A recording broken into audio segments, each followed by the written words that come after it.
Bonjour à tous, aujourd'hui on se retrouve dans une nouvelle vidéo pour vous parler des apports et des critiques de l'OST. C'est toujours dans la continuité de mes vidéos sur la psychologie du travail. Voilà, donc la dernière fois je vous ai parlé d'Henry Ford et de Taylor qui a créé l'OST et Henry Ford qui a augmenté un peu son système. Face à tout ça, il y a quand même eu pas mal de critiques ou de bénéfices qui sont apparus et que les gens ont fait. En premier, les apports. Un des principaux apports, c'est que ça a permis un fort développement économique, au sens où la productivité, étant donné qu'elle était encouragée et fait à 1000%, et bien il y a plus d'argent qui sont rentrés, dépensés, enfin voilà, le système économique a pu fluctuer. Les États ont donc pu s'enrichir via des impôts et des taxes par rapport à ces nouvelles entreprises, par rapport à ces nouvelles consommations, par rapport à la surconsommation. Voilà, donc les petites TVA, tout ça, vous connaissez. Les entrepreneurs, eux, du coup, ont pu devenir très enthousiastes. Enfin, il y a eu beaucoup d'enthousiasme au niveau de l'entrepreneuriat, du fait de créer sa propre usine, de créer son propre truc, parce que clairement, ça leur permettait de gagner plus. Et via toute cette surconsommation, etc., on a pu en un sens développer l'enseignement et la culture. Il y a cependant une critique qui est venue même de la part des artistes, et j'ai jamais vu Charlie Chaplin, mais c'est ce que la prof nous a dit. Mais par exemple, dans son œuvre qui s'appelle Temps moderne, apparemment il dénoncerait le côté aliénant du travail. Le fait que les travailleurs en fait deviendraient des moutons dans ces usines et deviendraient tous identiques et juste à suivre les ordres. Je regarderai peut-être ce truc avant de vous poster cette vidéo histoire de voir. Si je trouve un petit extrait, je vous le mettrai juste ici. Atelier 20, vitesse maximum.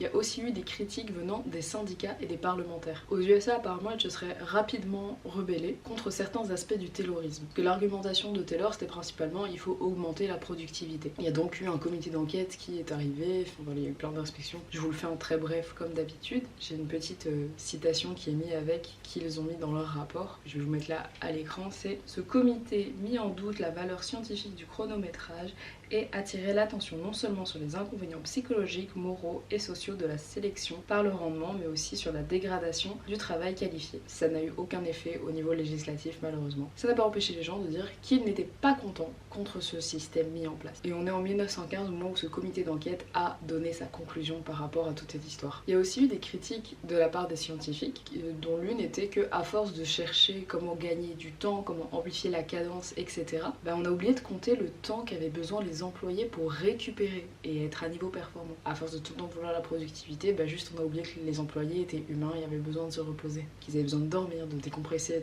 d'avoir du temps libre pour faire un peu ce qu'ils veulent. Et plus ils étaient fatigués, plus leur santé se dégradait et donc moins ils étaient productifs dans leur travail. Une des autres critiques, c'est le fait que les gestes soient réguliers, soient tout le temps les mêmes, ça a créé des problèmes neuromusculaires. J'ai l'exemple du canal carpien qui va devenir douloureux pour les gens qui tapaient au clavier non-stop. Le fait que la cadence elle soit très élevée aussi, ça faisait des problèmes de tension nerveuse dus à un épuisement chronique face au travail. On voyait l'homme aussi comme un porte-monnaie. On le voyait plus comme un être humain, juste quelqu'un qui pouvait dépenser ou amener de l'argent. Et ce qui faisait que les employés, les ouvriers, perdaient en fait le sens du travail parce que il y avait plus cette chose pour dire je suis une bonne personne, je travaille. Là c'était résumé à je suis juste un porte-monnaie en fait. Je travaille pour avoir de l'argent et ils attendent juste que je le dépense. Donc je dois juste l'ouvrir et voir l'argent partir, revenir.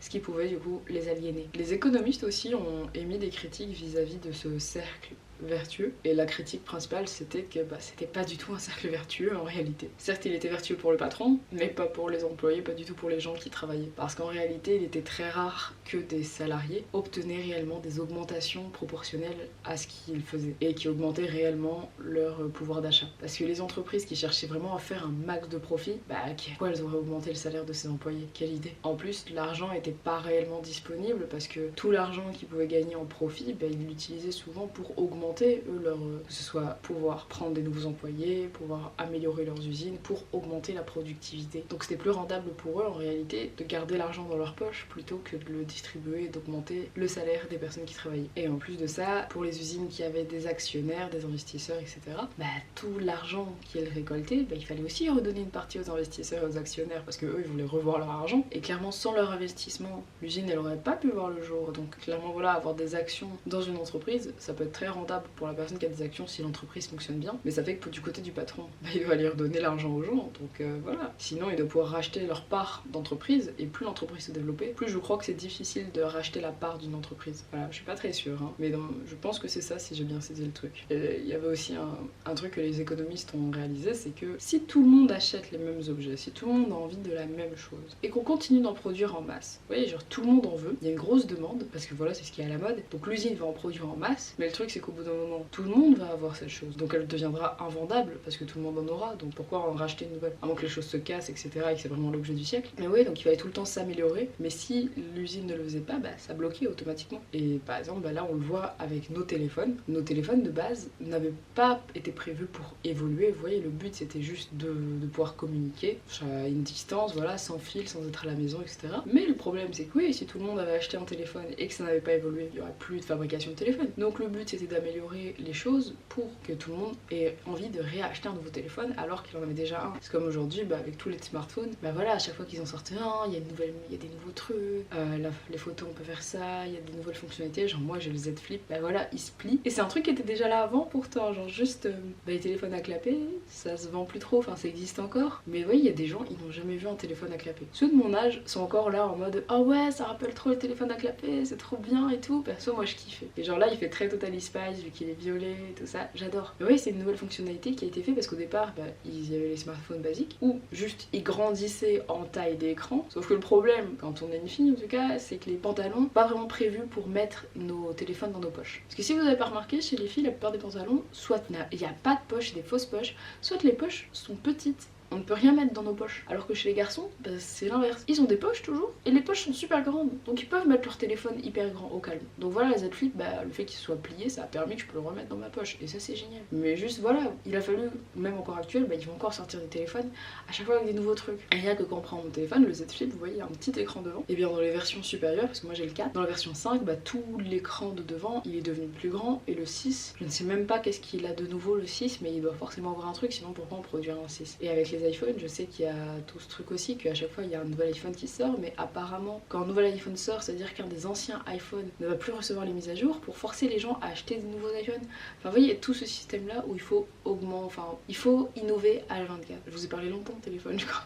Ouais, il faut tout le temps innover pour que les gens aient envie d'acheter. Sauf que cette innovation, elle a un coût, parce que du coup il faut payer les gens qui vont réfléchir à cette innovation, voir les prototypes, si ça fonctionne ou pas. Mais il y a tout ce truc là avant de le mettre au marché et de pouvoir être rentable là-dessus. Et ce qui fait que les usines, clairement oui, elles gardaient leur profit. Pourquoi augmenter le salaire des employés alors qu'elles avaient besoin de tout cet argent elles aussi pour perdurer dans le temps, augmenter leur profit et en même temps apporter des choses nouvelles, parce que si les choses ne bougeaient pas, je pense que c'est même pour ça en plus les ampoules à un moment donné, si je me rappelle bien, il y avait une ampoule qui avait été créée et qui ne pouvait pas, je sais pas comment on dit pour les ampoules grillées, mais bref, qu'elle allait tenir super longtemps et ce qui allait faire qu'on n'avait pas changé d'ampoule pendant très longtemps. Sauf qu'ils ont arrêté de produire cette ampoule du coup, parce que sinon plus personne allait acheter d'ampoule si tout le monde avait ces ampoules là. Vous voyez, je sais pas si c'est smart ou horrible en fait de penser comme ça, ou les deux à la fois, je ne sais pas, c'est très intelligent dans le sens où du coup tu continues de faire marcher ton affaire, mais d'un point de vue écologique c'est pas top, parce que si imaginons on avait ces ampoules au niveau écologique, ce serait beaucoup mieux, parce que on achèterait moins d'ampoules, il y aurait moins de production.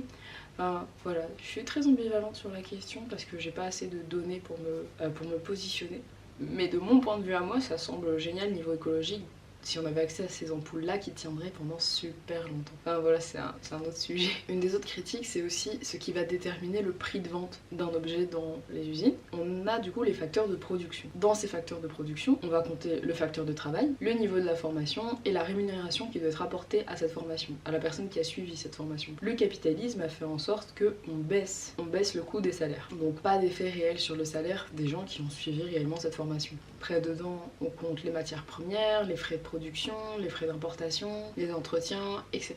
Il y a ce qu'on appelle après les facteurs capitaux, donc par exemple le loyer, le bâtiment où on va situer les choses, les machines, s'il y a des véhicules, les capitaux financiers, les actions, les obligations à payer. Et là-dedans, le capitalisme a du coup baissé le coût des biens matériels afin d'augmenter la rentabilité pour les gens qui avaient des actions. Et s'il y a des facteurs naturels, donc des ressources naturelles qu'on aurait besoin pour notre entreprise. Et par exemple, l'empreinte écologique qui est là-dedans et qui pendant très longtemps ils n'en ont rien à battre. Je crois que maintenant il y a des taxes sur ça, pas très sûr, j'espère honnêtement. Et certaines entreprises, comme je l'ai dit la dernière fois, font attention à ça. Toutes ces choses-là vont rentrer en compte dans le prix que va prendre l'usine, l'entreprise pour vendre son projet, vendre son outil, son objet, etc. C'est une des critiques, c'était le fait que le profit a été toujours mis en avant, pas le fait que les gens puissent profiter d'un bon objet qui dure dans le temps, etc.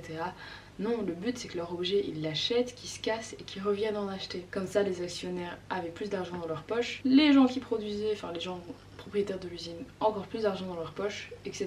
Donc ça fait partie des critiques qu'il y a eu face à Taylor et Ford, enfin l'OST, l'Organisation Scientifique du Travail. Et bien sûr, il y a eu du coup une critique écologique, comme je vous ai dit, le fait qu'on a besoin des fois de ressources naturelles, que ce soit des métaux, des minéraux, des animaux, même l'air environnant, on a besoin d'oxygène. Ces entreprises, en fait, elles ont tellement pris un coup sur la vie de manière générale, dans le sens où le recyclage, c'est encore très récent. Il y a des gens qui ne savent toujours pas recycler à l'heure actuelle, qui ne savent pas comment on fait, qui ne le font pas correctement parce qu'on n'a pas accès à ces bonnes informations. C'est comme si pouvoir recycler des choses, c'était dur d'accès parce que ça rapporte pas d'argent, donc on n'est pas encouragé forcément à le faire, alors que pourtant ça serait très utile. Si vous vous intéressez à l'écologie, vous savez très bien que même si des milliers d'êtres humains recyclent, il suffit qu'un avion vole et il y a plein d'efforts qui partent dans tous les sens. Donc ça c'est hyper triste et hyper décourageant. Donc compréhensif que les gens n'ont plus envie de recycler, et parce que voilà, ils sont pas encouragés à le faire et il n'y a pas de motivation il y a des motivations qui sont difficiles à garder, dans le sens comme avec un avion, tu te dis l'avion il va décoller, il y a autant d'avions qui décollent chaque jour, et toi t'as passé toute ton année, voire toute ta vie à recycler, et tout va être anéanti par un vol d'avion d'1 heure. Ou par des gens qui vont prendre l'avion pour 20 minutes quoi. Enfin bref, voilà, il y a eu de grosses critiques écologiques à ce niveau-là.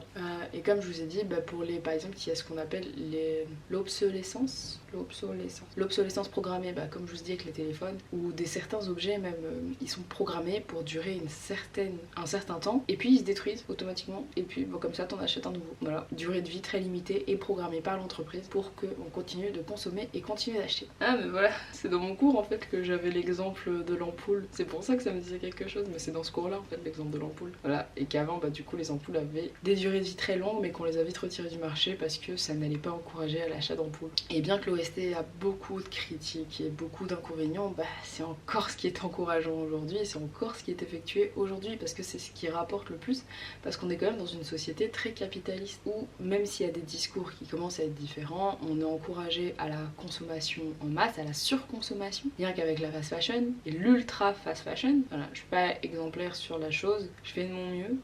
J'achète pas très souvent des choses quand même. Je fais très attention. Je sais que j'ai déjà des amis qui m'ont dit que pour le peu de fois vraiment où j'achetais réellement des choses, que je fais très attention, que genre même niveau nourriture, j'essaye d'acheter au magasin bio qui je sais va chercher des trucs chez les locaux et qu'on peut voir d'où ça vient, etc. Que j'essaie de faire attention, qui m'ont dit c'est pas parce que toi tu vas acheter un truc de fast fashion, même d'ultra fashion, une fois que voilà, c'est pas bien. Mais voilà. Moi, je suis pas exemplaire sur la chose, je me trouve pas du tout exemplaire, mais j'essaye et je fais de mon mieux. Je trouve que c'est le plus important de faire de son mieux pour y arriver, genre même le tri des déchets.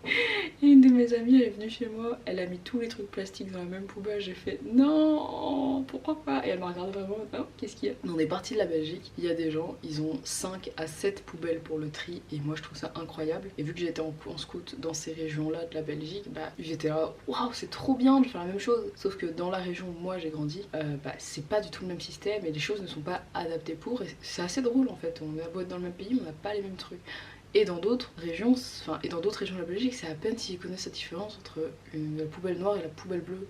Et ce qu'on peut mettre dans la poubelle bleue. Parce qu'en plus, ça augmente chaque année avec les nouvelles les performances technologiques. Donc des fois, il y a des changements qui sont effectués sur ce qu'on peut et ne pas mettre dans certaines poubelles. Et voilà, je le vois à l'université parce qu'on est concentrés au même endroit. On vient tous de plein d'endroits différents du pays ou même d'autres pays. Et c'est fou. Genre, par exemple, juste avec...